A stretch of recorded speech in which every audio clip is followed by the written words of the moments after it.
Hey, salut tout le monde, j'espère que vous allez bien. On se retrouve pour la récolte des légumes du moment. On est en Haute-Savoie au GEC de la Renouillère. On est le 2 décembre. Ça caille, hein. Je vous cache pas, ça caille, on se caille. Allez, bah c'est parti, la suite en images.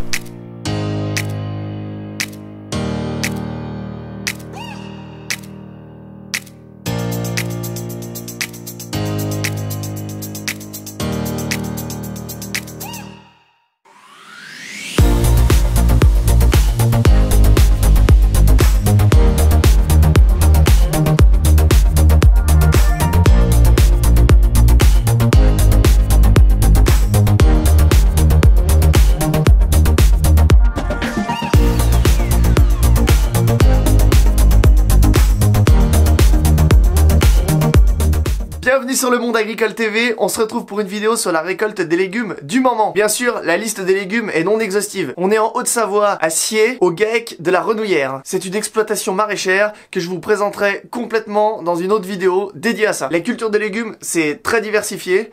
Il y a vraiment beaucoup de choses à dire là-dessus. On va voir la récolte du poireau, du chou et du céleri. Bien sûr, vous verrez, il y a beaucoup de travail qui est manuel parce que il faut tellement d'équipements différents pour pouvoir être mécanisé complètement sur tous les types de cultures et de légumes dans une exploitation comme celle-ci, que c'est compliqué de tout avoir. Si vous n'êtes pas encore abonné à la chaîne, je vous invite à vous abonner en bas à droite et à activer avec la petite clochette les notifications. Si cette vidéo vous plaît, n'hésitez pas à lâcher un pouce bleu, ça fait toujours plaisir. Et n'oubliez pas de rejoindre le Monde Agricole TV sur Facebook et Instagram. On va aller voir la récolte des poireaux. Allez, c'est parti. Est-ce que tu peux nous expliquer ce que tu es en train de faire? Là, je suis en train de finir l'arrachage des poireaux puisqu'ils sont soulevés avec la lame derrière le tracteur. On verra en image. Autrement, un peu dur physiquement. Là, ils viennent tout seuls. Je les parse, quand on les pluche. Pareil, ça veut dire plucher. Donc on enlève les feuilles sèches, on coupe les bouts des racines. Et puis on les met dans les caisses. Après, on les emmène à la ferme où ils sont lavés, calibrés et mis en emballage de 5 kg.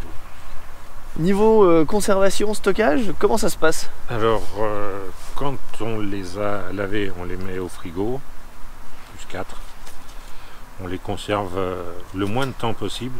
Généralement, nous, ça tourne en 2 ou 3 jours, sauf exceptionnellement en hiver, lorsqu'il y a une vague de froid, on arrive à stocker. Alors là, on les rentre non pluchés pour améliorer la conservation jusqu'à plusieurs semaines, quoi.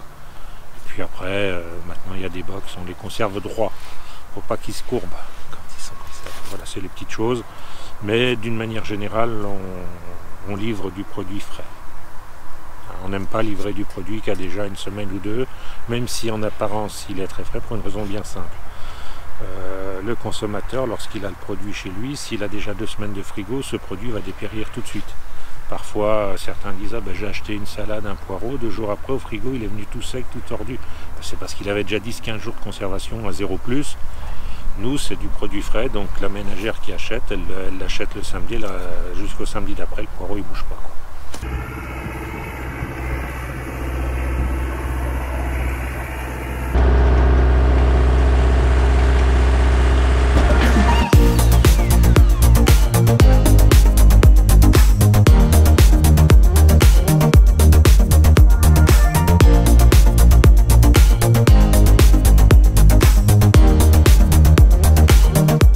Bon allez, c'est parti, maintenant on va au céleri. Allez.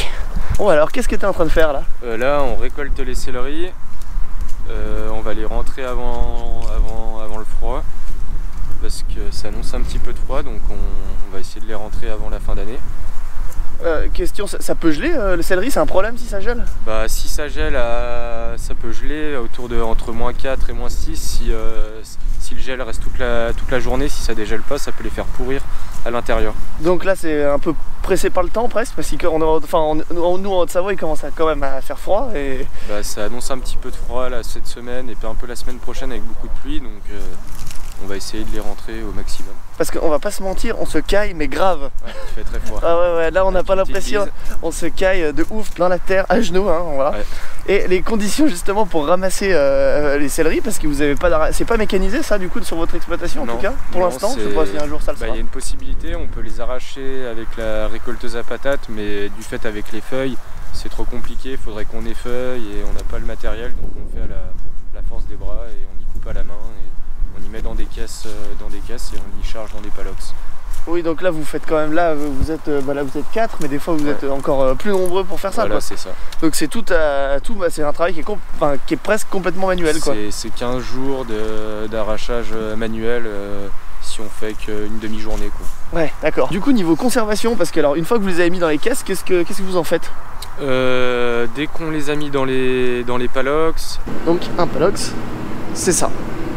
On les met dans un bâtiment. Et ça se conserve entre 5 et 10 degrés, mais l'idéal ça serait 5 degrés jusqu'au mois de mars-avril, même jusqu'à juin. Si on les conserverait à 5 degrés jusqu'à la fin, on arriverait à les garder jusqu'en juillet.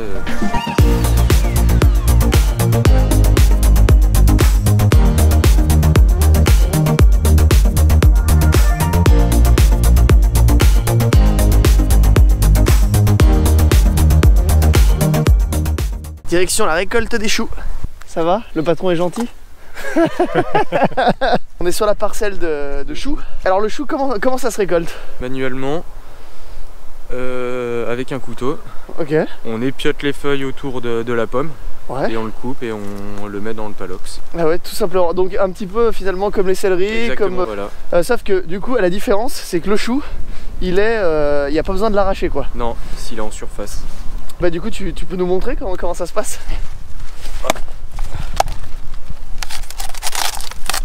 Voilà. Et là, t'es prêt à le ranger en fait. Voilà, c'est ça, on le met dans les palox et après on y retrie dans le bâtiment quand... Et après tu prépares les commandes. Voilà, c'est ça, tout à fait. Et le chou, ça se conserve à combien de degrés? Pareil, le même principe que le céleri, entre 5 et 10 degrés. Ouais. Et ça tient jusqu'au mois de mars. Est-ce qu'il craint le gel, le chou? S'il est serré, si la pomme est énormément serrée, oui, il peut éclater à l'intérieur, c'est les fibres qui éclatent et il pourrit. Ok.